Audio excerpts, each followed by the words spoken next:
जन अधिकार पार्टी के जिलाध्यक्ष हैं मुकेश पासवान जी, क्या कहेंगे? देखिए, जो नरेंद्र मोदी काला कानून लाया है इसको वापस लेना होगा और पूरे भारत के किसान अभी दिल्ली में डटे हुए हैं। उनके समर्थन में हम लोग पूरे भारत को बंद किए हैं और नरेंद्र मोदी जी को यह काला कानून वापस लेना होगा। और हमारी पार्टी पूरे भारत में दल बल के साथ बंद का समर्थन कर रहा है और पूरे भारत में 19 पार्टियां का समर्थन है। आज पूरे भारत बंद है और नरेंद्र मोदी का झुकना होगा, किसान भाइयों के प्रति एकदम झुकना होगा।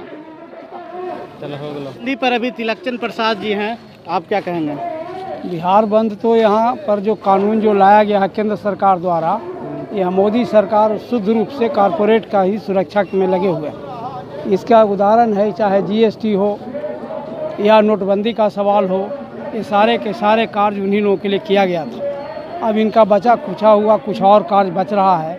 अब तो बेचने का काम भी शुरू कर चुके हैं, चाहे रेलवे का सवाल हो या सार्वजनिक संपत्ति का सवाल हो, ये सारे लोगों को बेचने पर लगा दिया है, यानी दाम खोल दिया है और लोग खरीद रहे हैं, कॉरपोरेट घराने लोग। अब ये जो किसानों पर जो अंतिम मार इनका है और इसके बाद भी खोजेंगे और किसको किसको हम मार करें, तो यह किसानों पर जो अन्नदाता हैं, देश के लिए सबसे बड़ा यह जीडीपी का सवाल है जो इन्हीं से आपूर्ति होता है और इन पर इन्होंने हमला किया है। और ये फिर जानते हैं कि खेती में के लिए 3 को जो बिल इन्होंने लाया है, उस बिल के तहत खेती को पट्टा पर लगाने का भी इनका योजना है।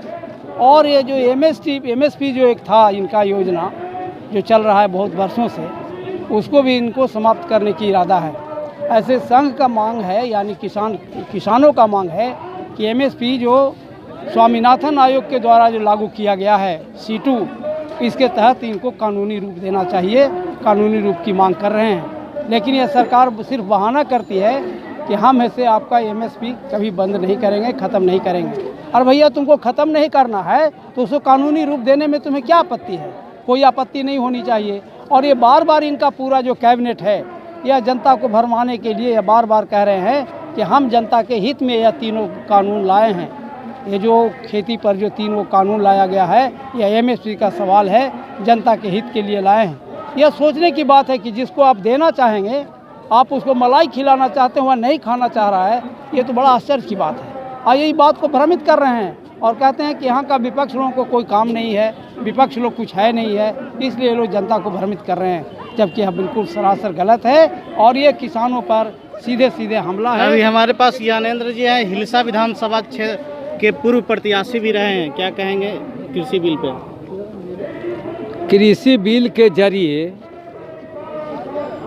जिस तरह से अंग्रेज हुकूमत यहाँ करती थी गुलामी के ओर, उसी का एक ये प्राधीन है।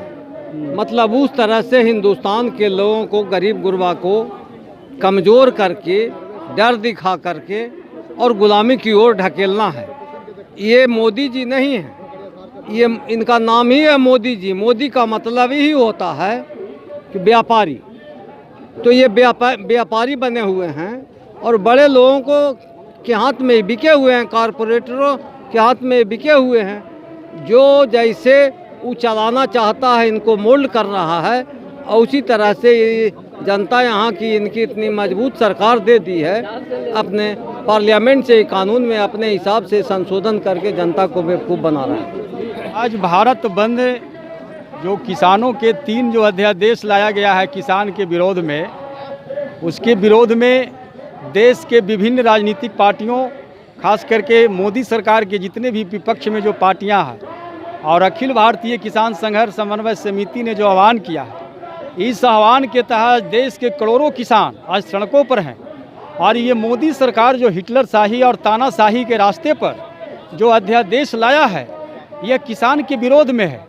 आज हमारे देश में, हमारे राज्य में, हमारे इस जिला में आज किसानों का जो एमएसपी जो समर्थन, न्यूनतम समर्थन मूल्य जो तय किया है, उस न्यूनतम समर्थन मूल्य पर भी आज किसानों का धान नहीं खरीद हो रही है। बिहार में 1868 रुपये धान का समर्थन मूल्य तय है, लेकिन आज किसानों को 1100-1200 रुपये क्विंटल धान खरीद हो रही है। आज बिचौलिया और व्यापारी बड़े बड़े लोग मिलकर के किसानों को प्रति क्विंटल 800 रुपया हड़प जा रहा है। तो ये किसका देन है? ये मोदी सरकार का देन है खास करके। और जो पूंजीपति लोग, जो पूंजीपतियों को जो ये मोदी सरकार जो हमारा जो ज़मीन बच रहा था, वह ज़मीन को भी जो कॉन्ट्रैक्ट पर जो देने की जो बात हो रही है बड़े पूंजीपतियों को, अंबानी और अडानी को, और हमारे यहाँ के किसान बेरोजगार हो जाएंगे, उनको खेती का अवसर समाप्त हो जाएगा, उसका रोजगार धंधा चौपट हो जाएगा। और यहाँ प्लास्टिक की खेती होगी। क्या किसान प्लास्टिक खाएंगे? यहाँ चरस की खेती होगी, यहाँ दूसरे तरह की खेती होगी। और हमारे किसान को 1000 रुपये चावल खरीद के किलो खाना पड़ेगा, आटा खाना पड़ेगा 500 रुपये किलो। तो ये हमारा देश का कृषि चौपट होगा। आज जो कृषि में जो बिल है, बिजली बिल जो लाया है, बिजली बिल भी जो किसान के विरोध में है। किसानों को बिजली बिल में सब्सिडी मिलता था, वो सब्सिडी को ही ख़त्म करने जा रही है। इसीलिए ये तीनों जो बिल है ये किसान के विरोध में है। जब तक किसान का ये बिजली बिल भी, ये तीनों बिल वापस नहीं लेती है मोदी सरकार, तब तक देश के किसानों लोग आंदोलन करते रहेंगे। और मोदी सरकार को मटिया मेट करके ही किसान आंदोलन समाप्त करेगा। अखिल भारतीय किसान महासभा नालंदा जिला अध्यक्ष मुनीलाल यादव। किसान विधेयक जो 3 बिल है, ये तीनों बिल बिल्कुल ही कारपोरेट और पूंजीपतियों के पक्ष में है। पहला है कि किसान को जो न्यूनतम समर्थन मूल्य मिलता था, इसको ये फर्स्ट बिल में ये समाप्त कर दिए हैं। न्यूनतम समर्थन मूल्य समाप्त होने के वजह से क्या हो जाएगा कि सरकार की कोई फसल खरीद की गारंटी नहीं रहेगी। यहाँ के बिचौलिए लोग जो हैं वो फसल की खरीद करेंगे। दूसरी तरफ ये है कि ये ना मुनाफाखोरी की खुली छूट दे रखा है। मतलब जब भी आप कोई किसान उत्पादित वस्तु करेगा, उसको मतलब तुरंत खेती करने के लिए खाद, डीजल, बीज की आवश्यकता है, मार्केट रहेगा नहीं, एमएसपी ख़त्म हो गया। सस्ते मूल्य पर जो पूंजीपति लोग हैं, कॉन्ट्रैक्ट पर जो 1800 रुपये क्विंटल धान की कीमत है, उसको 1200 रुपये क्विंटल खरीदेंगे। लाचार होकर के किसान जब बेबस हो जाएंगे तो पूंजीपति फिर कॉन्ट्रैक्ट पर खेती लेगी। और कॉन्ट्रैक्ट पर लेने का मतलब है तो एग्रीमेंट कराएगी 20 साल 25 साल का।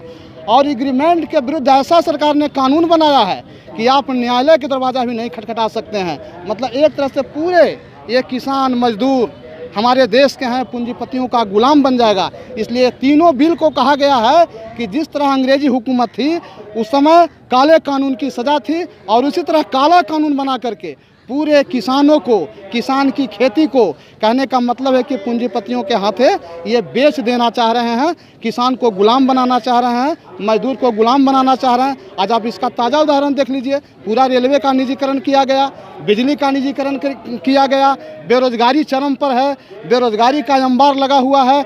सबसे बड़ा सेक्टर रेलवे का था जो मतलब रोजगार प्रदान करता था, उसको ये समाप्त कर दिए। तो अंत में इनका जो अंतिम मानसिकता है, जो ये देश का धरोहर, देश की धरती है, इसको पूंजीपतियों के हाथ में गुलाम करना चाहते हैं। जब तक ये कानून वापस नहीं होगा, यह किसान आंदोलन चलता रहेगा। जय जवान, जय किसान। अखिल भारतीय किसान महासभा हिलसा, दिनेश कुमार यादव।